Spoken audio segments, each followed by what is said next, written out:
And did you realize gang members were great people? Something else about me, I have a psycho mode. At this point, I run from the back of the restaurant to the front door and get there right in time to block their exit. I give them an obviously fake smile and announce through gritted teeth, "Hey guys.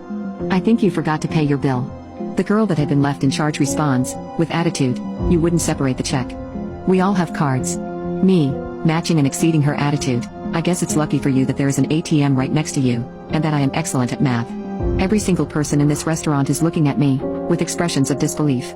This little 5'0" teenager standing up to what I still don't realize is a gang. I'm convinced this girl and I are about to throw hands. Then the patriarch, my savior, returns. He gets in between us and asks what's going on, and we both start yelling our versions of the story. He again stops us and pulls the girl to the side, and starts cursing her out in Spanish. A co-worker later translated it for me as something like, "Are you stupid? You could have brought attention to us and got us caught. Over a $500 check? Are you for real? I told you to take care of it, so do it. Dumb woman, I should make you pay the entire thing in tip." He then looks over the check and tells them all that if they knew she hadn't paid, they were just as stupid as her. He instructs them to line up at the ATM. One by one, they get out money and hand me whatever amount the guy tells them to. Meanwhile, he's making flirtatious small talk with me the whole time, like, "What kind of accent is that? How can you be Indian when you look Puerto Rican or maybe even white? What would your parents say if you brought home a Puerto Rican guy?"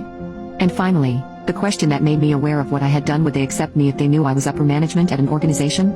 Just cause it's a criminal organization doesn't mean I'm not an entrepreneur, right? As we are both laughing at this, it hits me. This isn't a team from a school. He is not their teacher or coach. They are a gang and he is their leader. I try to act natural upon discovering this, and the conversation continues. He thanks me for treating them like people and tells me I'm crazy and he likes that I'm not afraid of them. He then asks me to see how much I made from the table to make sure I was tipped enough. I count it up and realize I've made $230 off this table. I ask if I should give some back as it is a lot. He says absolutely not and hands me 3 more crisp $100 bills. He then hands me his number and tells me to call if I ever need help with anything.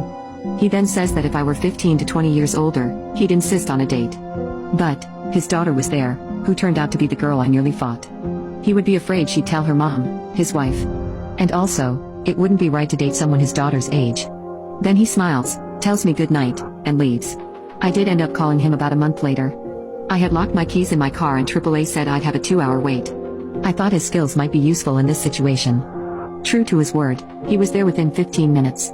He mentioned my tires looked torn and asked if I was on my way to work. I was. Walking out to my car that night after my shift, I noticed there were 4 brand new shiny tires on my car. After that, he became a regular customer.